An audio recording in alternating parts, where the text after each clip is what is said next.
Hello, my name is Joey. I'm from Pensacola, Florida, and I really enjoy Evolution Talk because it's teaching me how to date fossils and figure out what different fossils are from.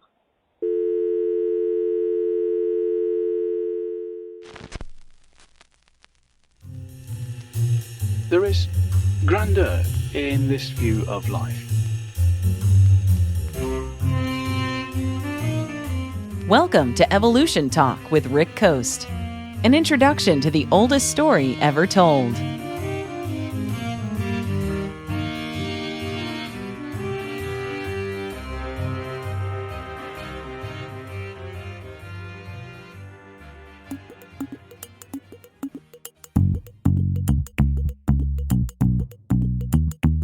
I've always been a big fan of evolution, dinosaurs when I was little and cavemen and what have you. And then, as an adult, more interested in how fascinating evolution is and how it works. And that's author Jonathan Tweet. And today's show is all about Jonathan and a book that he wrote. But first, a little about Jonathan. Well, I'm a father, and when my daughter was really little, I wanted to explain to her where we come from, like parents do. It struck me that the world could use a book that explains evolution sort of in storybook terms, in terms that are scientifically accurate, but that sort of reach the child where the child is and appeal to a child. And so I worked on that for 15 years. I'm happy to say that after all that time, it's still the first book to teach evolution to preschoolers. 15 years is a long time, but it's not like Jonathan spent all of that time working on the book. He's also a game designer. In his spare time, what little he had with both a career and a family, he spent studying evolution and thinking about how he could bring it to children. It's a beautiful story, and I wanted kids to have something accessible for them. But the words evolution, children, and accessible don't go together very easily. Even for some adults, it's a hard concept to grasp. Left on one's own, every person is going to misunderstand evolution. It's natural that we're going to intuit that things work differently from how evolution actually works, right? Like, especially if you get a kid thinking about evolution when they're young, it's going to be hard for them to understand stuff. They're going to need to have an adult help them as they try to make sense of it all. What Jonathan wanted to tackle was going to be even more difficult. He wasn't just talking about trying to make evolution and its concepts easier to understand for kids in elementary school. He was shooting for an even younger audience, an audience more accustomed to, say, Dr. Seuss and Goodnight Moon. Jonathan was hoping to introduce evolution to preschoolers.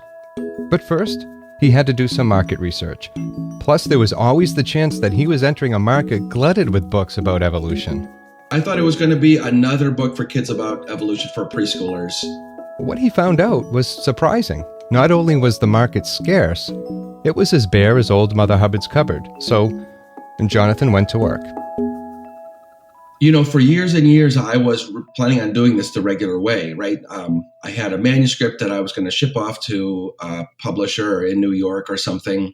But then I decided to self-publish so that it would be done, right? So that I would actually accomplish it rather than just hope that someone would give me permission to do it. Jonathan had his book idea, that being a book on evolution for preschoolers. With that goal in mind, he had to then decide how to best convey it to children. How do you introduce a child more familiar with where the wild things are and books about giving trees to one that hopes to explain how living things evolve, especially when their own parents might not exactly understand it? Children, especially preschoolers, aren't big on words, and evolution, at least when it comes to explaining it, is very wordy. And then there's the evidence in the fossil record and in biology. Our very DNA contains its own book on the history of life. But you're not going to write a picture book with fossils or strands of DNA and leave the rest to the child's imagination. You need something more.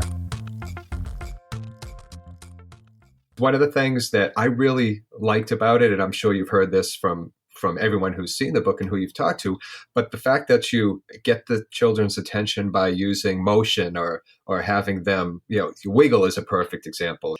I know it was intentional, but was that something you always wanted to do with the book? Did you struggle at first in how you wanted to convey this and how you wanted the book to flow? Great question. So, like I said, I've been working on this for 15 years. And the first many years of that, most of those years, the interactive elements were based on anatomy. So it would say, instead of grandmother fish can chomp, can you chomp? It would be, grandmother fish had a tail and bones and jaws. What about you? Okay. Right? And so it was a little bit interactive, right? Kids like body parts. And then inspiration struck in the best of all places.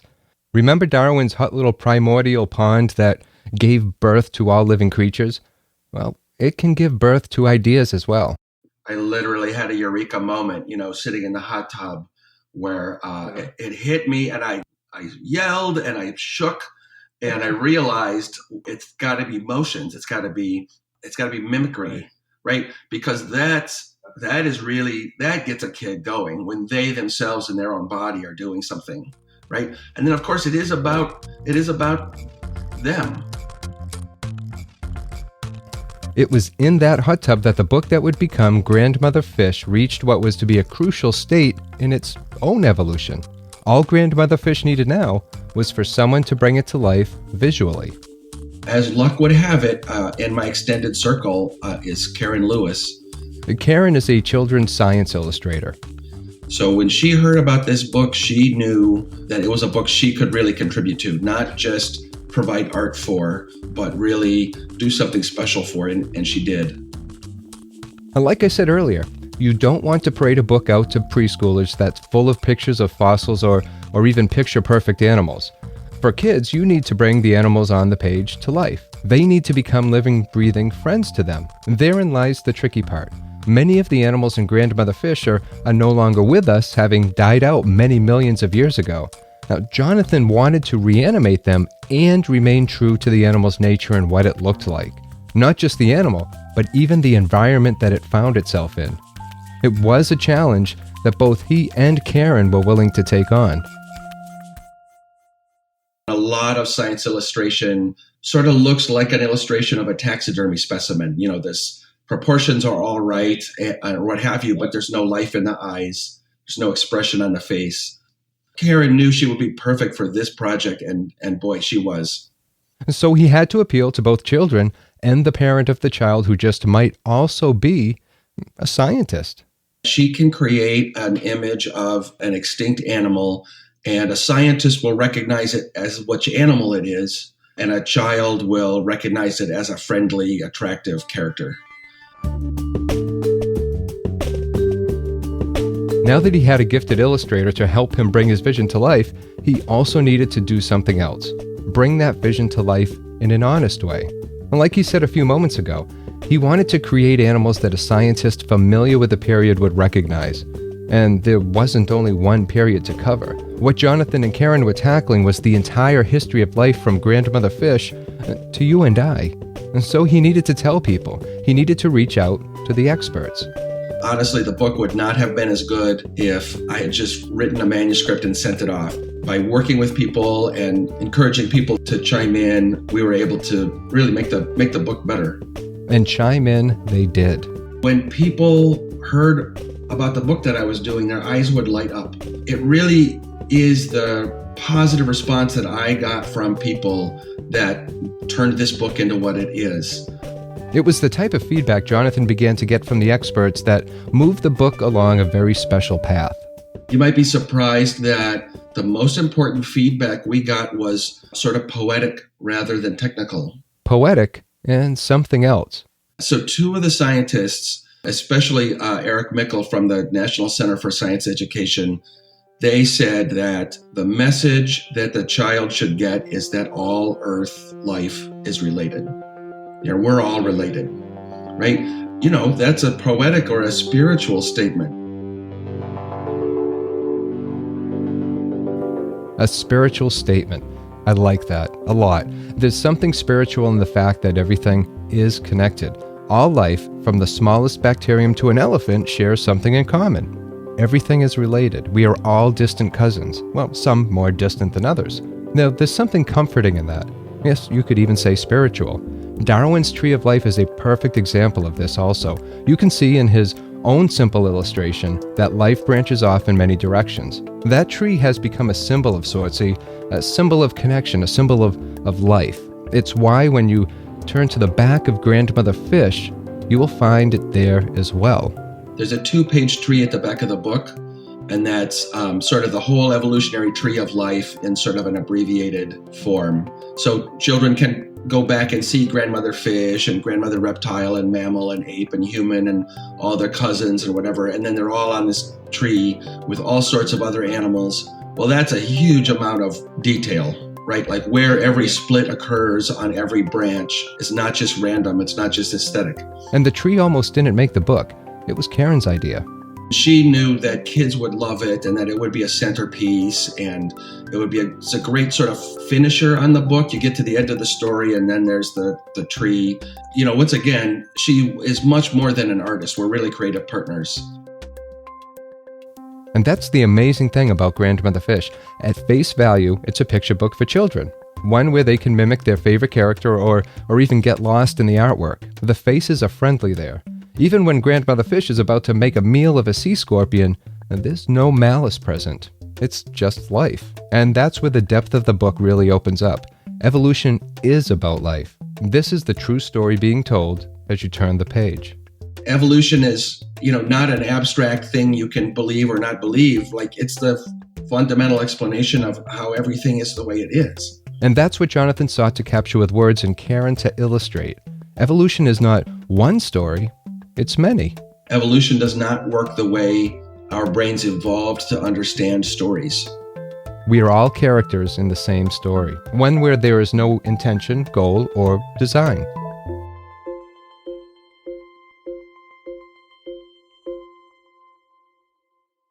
When I spoke with Jonathan, I learned something else. He isn't done yet. He accomplished one thing that he set out to do. He created a book on evolution for preschoolers, and one that their parents can learn something from as well. But that's only one page in Jonathan's own story. He's also planning to create something else. After all, he may be an author, but he wears many hats. And he loves challenges. I'm a game designer primarily.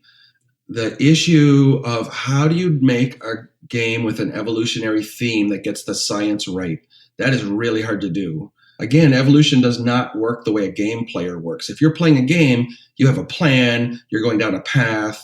Every time you play that game, you'll go down a similar path. And that's not how evolution works at all. And so how do you make a game that doesn't just use evolution for color, but actually uses it intelligently? Left to my own devices, I'm pretty sure I would come up empty-handed, but then again, I'm not Jonathan. And so we've got an idea for an animal matching game called Clades. Clades, those are the categories, evolutionary categories that animals or organisms fall into. And they represent shared evolutionary history. And so that's a concept that I never got when I studied biology in college. It's one that I fell in love with when I was doing Grandmother Fish.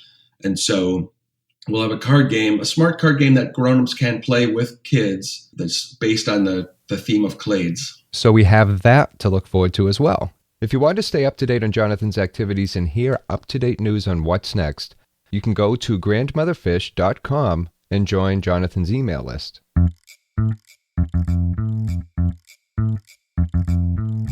Some people think of science as sort of gray or soulless, and evolution in particular can get a bad rap where does that mean that we're just animals? And so to sort of show the soft side of science, the poetic side, and that it totally fits the book because the point of the book is to explain to the child who we are. Where do we come from? What's our place in the world? And to have the message be, we're related to all life on Earth. Boy, people respond to that.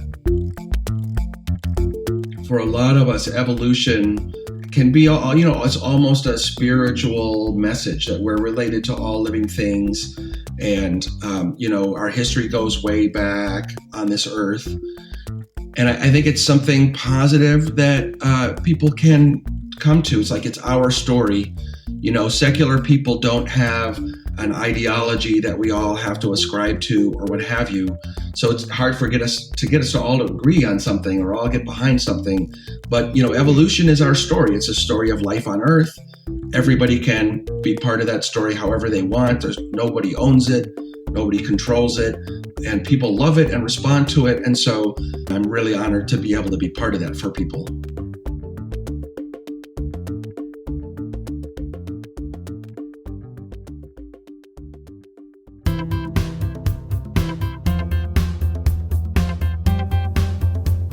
And that's today's show. I hope you enjoyed it as much as I did while talking to Jonathan. And again, in case you missed it, you can join Jonathan's mailing list at grandmotherfish.com. Now, today's show is actually the 71st episode. I can't believe there's been over 70 shows now. I'd really love to create 70 more. And as you can imagine, I'm pretty sure I said this before, the show is a labor of love. It will always be free, but if you want to help new episodes coming, you can find more information at evolutiontalk.com/support. Now, the music in today's show is composed and performed by, and as always, thank you so much for listening. And until next time, please take care of yourself. You hit a home run with this one, Jonathan. Thank you. Yeah, it turned out better than I ever expected. And so your daughter, she must love it. She loves it. She's really proud.